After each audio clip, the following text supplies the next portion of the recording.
In this video, we will be discussing about mass spectrometry.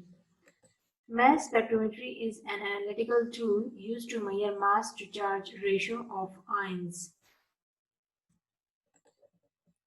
Mass spectrometry में क्या होता है कि मास टू चार्ज रेशियो आयंस का डिटेक्ट किया जाता है और उसके बेस पे हम मॉलिक्यूलर फार्मूला जो है वो कंपाउंड का डिटरमिन कर सकते हैं कि जो भी हमारा सैंपल होता है उसको आयनाइज किया जाता है through different sources, electron beam के थ्रू या फिर केमिकल आयनाइजेशन के थ्रू, और वो जब मल्टीपल आयंस बना लेता है तो वो पास होते हैं स्पेक्ट्रोफोटोमीटर में से, जो कि उनको सेपरेट आउट कर देता है उनके मास टू चार्ज रेशियो के मुताबिक. Now coming to the instrumentation of mass spectrometer. Mass spectrometer में चार मेन कंपोनेंट्स होते हैं. एक है सैंपल इनलेट, जहां से स्पेक्ट्रोफोटोमीटर में सैंपल इंट्रोड्यूस किया जाता है. Then is the ion source. Ion source में जो है आयंस जनरेट होंगी. वो पर डिपेंड करता है कि कौन सा स्पेक्ट्रोफोटोमीटर है, और डिफरेंट स्पेक्ट्रोफोटोमीटर्स में डिफरेंट मेथड्स जो है वो यूज होते हैं आयंस जनरेट करने के लिए. Then is the mass analyser. Mass analyser में एक इलेक्ट्रोमैग्नेट लगा होता है जहां पर आयंस डिफ्लेक्ट होती हैं according to their mass to charge ratio. और फिर लास्ट में है डिटेक्टर. जब ये आयंस सेपरेट हो जाती हैं according to their mass to charge ratio, तो ये जाके डिटेक्टर पे स्ट्राइक करती हैं और वहां पर स्ट्राइक होकर ये सिग्नल बना लेते हैं जो कि रिकॉर्ड हो जाता है in the form of a spectrum. Now you can see it diagrammatically. This is a probe. Probe के थ्रू जो है वो सैंपल को इंट्रोड्यूस किया जा रहा है in the form of vapours. Sample जब इंट्रोड्यूस हो गया है तो यहाँ पर इलेक्ट्रॉन बीम जो है वो उसके राइट एंगल में आ रहा है. ये इलेक्ट्रॉन बीम क्या कर रहे हैं कि यहाँ पर इलेक्ट्रॉन्स आ रहे हैं तो सैंपल की मॉलिक्यूल से वो टकराएंगे और उनको आयंस में कन्वर्ट करेंगे. यहाँ पर जो इलेक्ट्रॉन बीम होगा इसकी जो एनर्जी होगी that will be 70 electron volt. अब यहाँ पर जो बेसिक प्रोसेस होता है उसमें क्या होता है कि जब आपके पास सैंपल है लेट सपोज m, और उसमें हम इलेक्ट्रॉन उनसे स्ट्राइक करेंगे, तो ये इलेक्ट्रॉन क्या करेगा कि ये इसका इलेक्ट्रॉन जो है वो नॉक आउट कर लेगा या निकाल लेगा. तो इसमें से मॉलिक्यूलर आयन बन जाएगा और साथ में टू इलेक्ट्रॉन्स.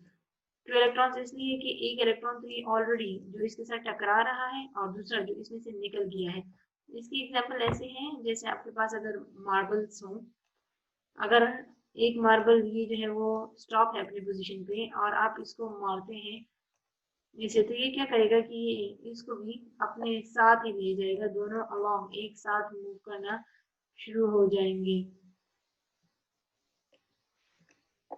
तो इस जो बम्बार्डमेंट में है उसमें भी ऐसे ही होता है. ये जो इलेक्ट्रॉन सैंपल के साथ टकराता है तो अगर वो कहीं से जो सैंपल है उसके इलेक्ट्रॉन के साथ स्ट्राइक कर जाए तो उसको अपने साथ उस सैंपल में से निकाल लेगा और मॉलिक्यूलर आयन बन जाएगा. अब इसमें एक पॉजिटिव साइन है और एक जो है वो इलेक्ट्रॉन है. क्योंकि वो एक इलेक्ट्रॉन निकल गया है तो उसकी जगह पॉजिटिव साइन और जो उसका दूसरा पेयर था वो रेडिकल फॉर्म में शो हो गया है. So this is also called as radical cation. Radical cation. फिर क्या होगा जब मॉलिक्यूलर आयंस जनरेट हो जाएंगी तो यहाँ पर ये प्लेट है that is called as accelerator plate. ये जो एक्सेलरेटर प्लेट होगा ये नेगेटिवली चार्ज प्लेट होती है. तो जो मॉलिक्यूलर आयंस बने हैं वो पॉजिटिवली चार्ज हैं. ये प्लेट उनको अपनी तरफ अट्रैक्ट कर लेगा तो वो स्पीड अप हो जाएंगे, तेजी से मूव करेंगे. तो यहाँ पर ये जब जा रहे हैं तो इस एरिया में मैग्नेट लगा हुआ है. मैग्नेटिक फील्ड के जरिए असर क्या होगा कि ये जो लाइन आयंस हैं ये डिफ्लेक्ट करेंगी. अब डिफ्लेक्शन में ये है कि जो आयंस बहुत ज्यादा लाइट मीन बहुत ज्यादा हल्की होंगी, जिनका मास बहुत ज्यादा कम होगा, तो वो बहुत ज्यादा डिफ्लेक्ट हो जाएंगी, जिसकी वजह से क्या होगा कि वो डिटेक्टर तक नहीं पहुंच पाएंगी. इसी तरह जो आयंस बहुत ज्यादा हैवी होंगी वो भी इस तरह से बेंड करती हैं कि वो डिटेक्टर तक नहीं पहुंचती. सिर्फ जिनका राइट मास हो, जो राइट अमाउंट पे डिफ्लेक्ट होती है, वही आयंस जाके डिटेक्टर से टकराएंगी। अब ये जब डिटेक्टर से टकराएंगे तो डिटेक्टर जो है वो सिग्नल महसूस करेगा और जो कि रिकॉर्ड हो जाएगा इन द फॉर्म ऑफ स्पेक्ट्रम। अब यहाँ पर 4 जो है वो मेन स्टेजेस होती हैं। जब the one is ionization। Ionization में क्या होगा, जो सैंपल है दैट वुड बी आयनाइज्ड। फिर सेकंड जो मेजर स्टेप है दैट इज एक्सेलरेशन या फिर एक्सेलरेटर। एक्सेलरेटर में क्या होता है कि इन आयंस को एक्सेलरेट किया जाता है या स्पीड अप किया जाता है।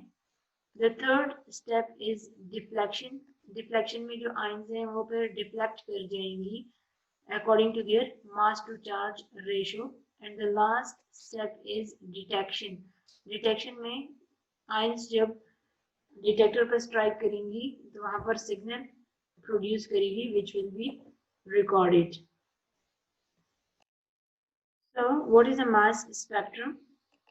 The mass spectrum is a plot of the mass to charge ratio versus relative abundance of the ions। mass spectrum photometer जो हमें डेटा देता है that is in the form of mass spectrum, जो कि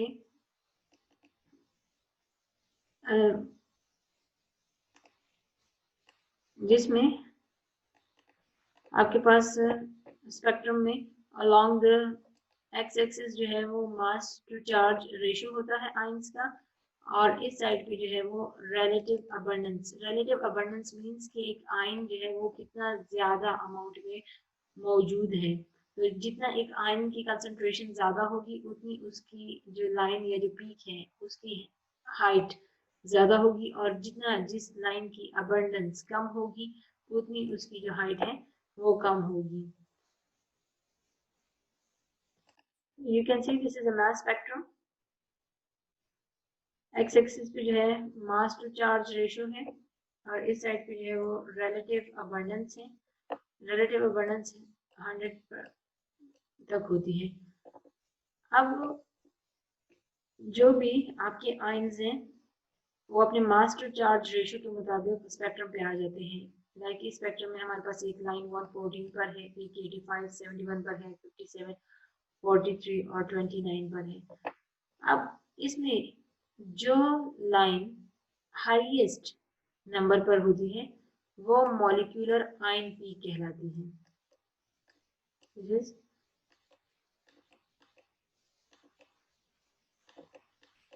molecular ion peak. ये जो peak होती है ये सिर्फ जो सैंपल में से एक इलेक्ट्रॉन जब निकल जाता है और मॉलिक्यूलर आयन बन जाता है वो उसको शो करता है।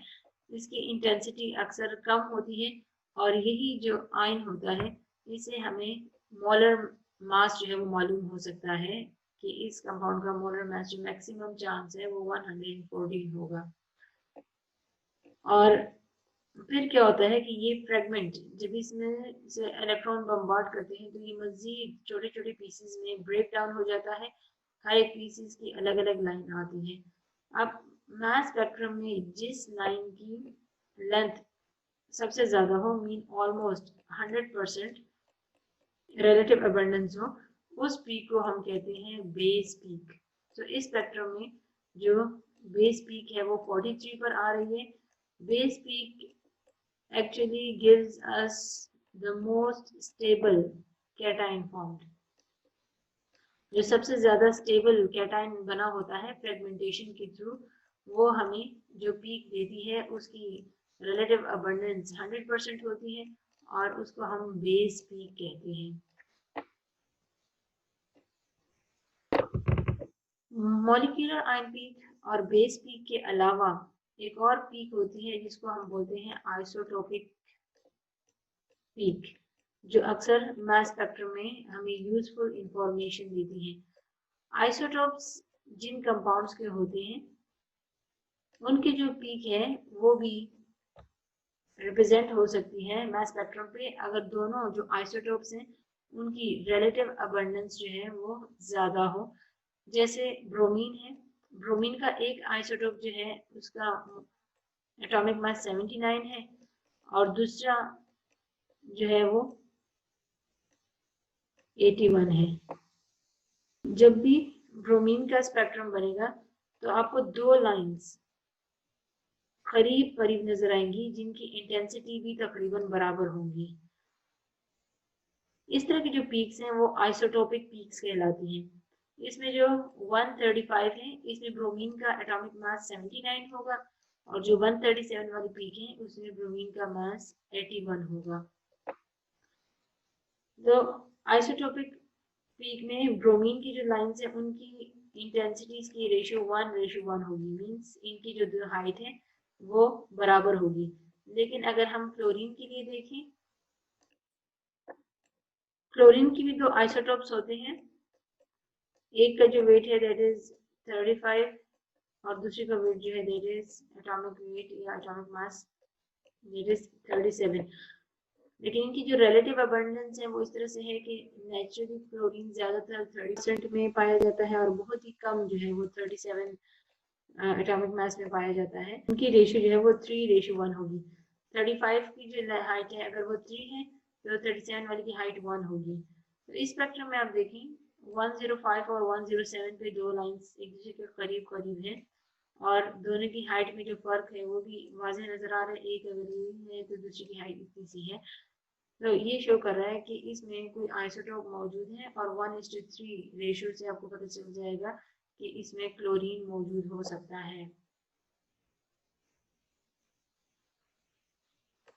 तो आप जब भी मास स्पेक्ट्रम को एनालाइज करेंगे या उसको स्टडी करेंगे तो इनमें आपने बेसिक जो पीक्स देखनी है वो क्या क्या है।